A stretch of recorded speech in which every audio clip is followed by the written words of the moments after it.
Frontline Updates, where we delve deep into military strategies and updates from conflict zones. Today, we're discussing the progress of the ongoing special military operation as of August 25, 2025. I'm your host, Sharifa Mohammed, MGT. I'm Colonel A.C. Oguntoye, an infantry officer. The day's picture reinforces a methodical, attritional design, localized advances, systematic strikes on depots and EW counterbattery assets, and constant UAV/munition interdiction. The east axis liberation of Zaporozhskoe extends pressure into Dnipropetrovsk approaches, while center and west applies sustained friction against multiple brigades, likely forcing Ukraine to disperse scarce reserves. The recurring destruction of EW stations, notably in West and Dnieper sectors, points to a deliberate campaign to blind ISR, reduce drone survivability, and tip the counterbattery duel. Eliminations of Western systems, FH-70, M113, M777, M109, indicate prioritized targeting of scarce high-value platforms. If depth fires keep degrading stockpiles and EW coverage, Ukrainian formations will face widening detection gaps and tighter ammunition cycles, constraining counterattack options heading into the next operational window. Welcome to Frontline Updates, the podcast that brings you in-depth insights into military operations from those leading them on the ground. Today, we're joined by Colonel A.C. Oguntoye, an infantry officer monitoring critical missions on the progress of the special military operation as of today. Colonel Oguntoye, thank you for being with us. Thank you. It's good to be here. Colonel, give us the operational picture as of August 25th. What defined the day? The thread running through every axis is deliberate attrition fused to maneuver. You see localized gains where it matters, but the heavier weight falls on dismantling the opponent's sustainment and sensing. That is why the target set features depots, warehouses, electronic warfare nodes, and long-range artillery in parallel with contact along the line. It is classic shaping for operational advantage rather than a single, theatrical breakthrough. The day's marker event was the liberation of Zaporozhskoe in the east. Around that, each grouping pressed its role, the north fixing and starving, the west and center grinding down mechanized and marine formations, the south improving lines inside the Donetsk arc, and the Dnieper axis degrading southern EW and precision fires capacity. Overhead, layered air defense intercepted guided bombs, HIMARS salvos, and 151 fixed-wing UAVs, which is what keeps maneuver formations survivable while deep fires prosecute the rear. Start in the north. You describe a fixing mission. What did fix and starve look like today? The North Group engaged mechanized, airborne assault, and assault regiments across Zaporozhskoe, Pavlovka, Kondratovka, Unikovka, Yastrabino, and into Sumy itself, and on the Kharkiv axis at Volchansk, Veterinarnoye, and Udy. The reported effect was about 165 personnel, 3 armored vehicles, 8 cars, 2 guns neutralized, and more importantly 6 depots for ammunition, fuel, and material destroyed. That last line item is the fulcrum. Depots determine how often a brigade can fire, how far it can move, and whether it can counterattack on time. The doctrine here is economy of force with outsized returns, pin multiple brigades, deny them stocks, and force Kiev to hold an axis that offers no decisive relief elsewhere. What is the secondary effect? The secondary effect is rotational pressure. When Sumy and northern Kharkiv are contested and supply nodes are shredded, the Ukrainian command must keep reserves parked rather than commit them to sectors that are closer to culmination. That is cognitive shaping as much as physical attrition.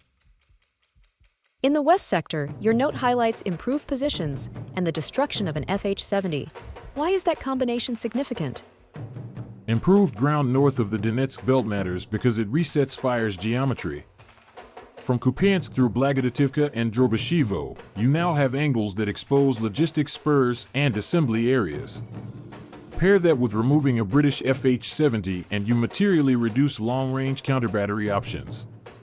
The day's tally in this sector included over 215 personnel, 6 armored vehicles with 4 of Western origin, 15 cars, 4 guns including that FH-70, plus 6 electronic warfare stations and 3 ammunition depots. Those EW nodes are pivotal. Once you blind UAV control and degrade counter-battery radar coverage, your own drones and guns operate with less attrition and better time on target. That is how you accumulate advantage without huge daily map changes. You make the opponent's artillery duel progressively unfair. The south axis shows more advantageous lines around Severodonetsk, Fedorovka, Markovo, Konstantinovka, and Dronovka. It reads incrementally. What is the operational purpose? The South is positional warfare with attritional intent. You don't need a sprint. You need pressure that forces Ukrainian mechanized, mountain assault, and airmobile brigades to defend at a higher burn rate than they can resupply. Today's figures are roughly 175 personnel, 2 Western armored vehicles and a pickup, plus an ammunition depot and a material depot destroyed. What matters is how these small advances enable fires, bases, and observation that tighten the ratchet on the Donetsk defensive arc.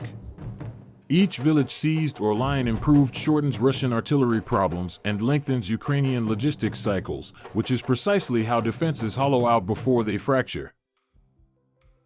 The center group appears to be the anvil, with up to 275 casualties and multiple Western armored vehicles destroyed. What are they driving at? The center is pressing into the depth along Krasnoarmysk, Krasny Lyman, Rodinskoye, Belitskoye, Dimitrov, and Moravka. The daily ledger shows 4 armored vehicles, 3 Western, and 7 pickups taken out. More importantly, it is the density of mechanized and marine brigades being engaged. You apply sustained fires and contact to the formations Kiev would need for counterattack.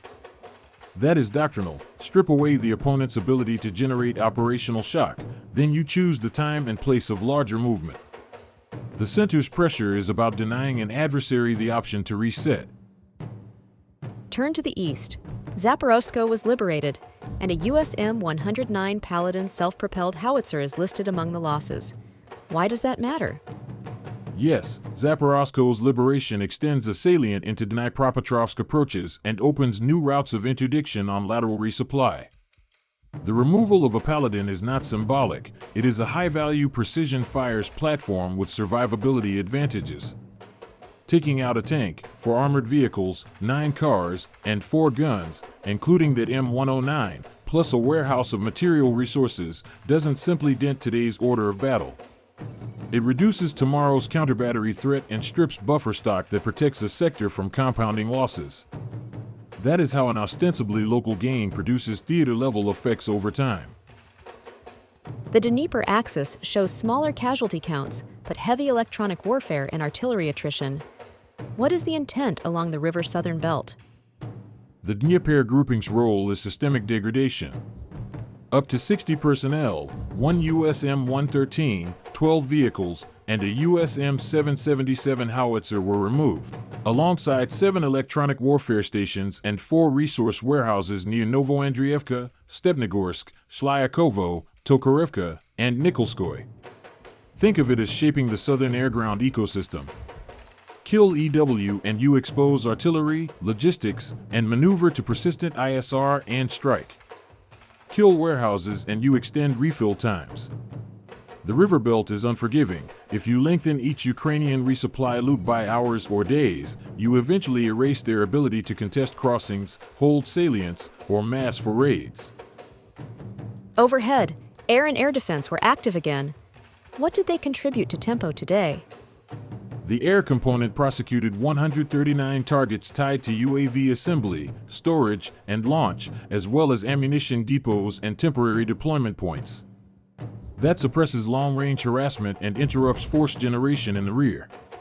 Air defense then closed the loop by intercepting 4 guided aerial bombs, 2 HIMARS rockets, and 151 fixed-wing UAVs. That is decisive. Maneuver operations do not survive without a shield. Each HIMARS rocket that fails to arrive is a command post or road junction that remains in play for the next 24 hours, which is how you maintain operational reach. You have emphasized logistics denial throughout. Where do you see the tipping points building? The tipping points are cumulative and often invisible until they break the surface. Depot destruction in the north dries out Kharkiv-Sumy fires. EW attrition in the west and Dnipro sectors blinds counterbattery and UAVs. Warehouse losses in the east and Dnipro turn one day's local setback into a week's operational delay. The net effect is tempo asymmetry. If one side can move, see, and fire more reliably for several cycles in a row, terrain follows without drama. That is the logic at work today.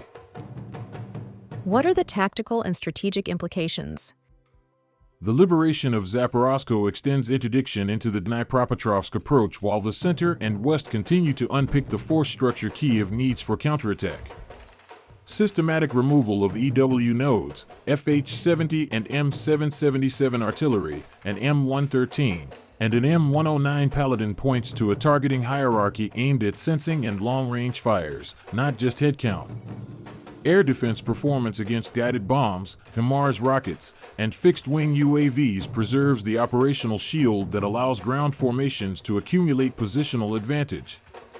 If depot and warehouse interdiction continues at this pace, Ukrainian units will experience longer ammunition and fuel cycles and thinner electronic protection, narrowing windows for maneuver and counterbattery and forcing a defensive economy that cannot sustain multiple threatened axes simultaneously.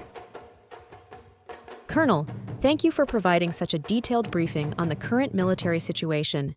Your insights are invaluable to our understanding of the conflict's dynamics, and thank you to our listeners for tuning in. Join us next time as we continue to provide up-to-date coverage on global military affairs. Stay with us for more updates and expert analyses on global defense and security issues. Stay informed, stay secure. Thank you for the opportunity. I want to emphasize that August 25th saw a coherent application of deep fires and maneuver across 6 fronts. Zaporozhskoe was taken in the east, the center pressed into Donetsk area depth, the west improved positions while blinding Ukrainian EW, the south tightened the Donetsk arc, the north fixed and starved brigades in Sumy and Kharkiv, and the Dnipro axis degraded southern EW and artillery inventories. Across 139 depth targets, Russian strikes hit UAV nodes and depots, while air defenses intercepted guided bombs, HIMARS rockets, and 151 fixed-wing UAVs. The pattern favors cumulative advantage, starve depots, blind sensors, thin artillery, and protect maneuver with a resilient air defense umbrella. This has been Frontline Updates. Subscribe for daily military briefings and in-depth strategic analysis. Visit our platform for maps, transcripts, and exclusive frontline updates from commanders in theater.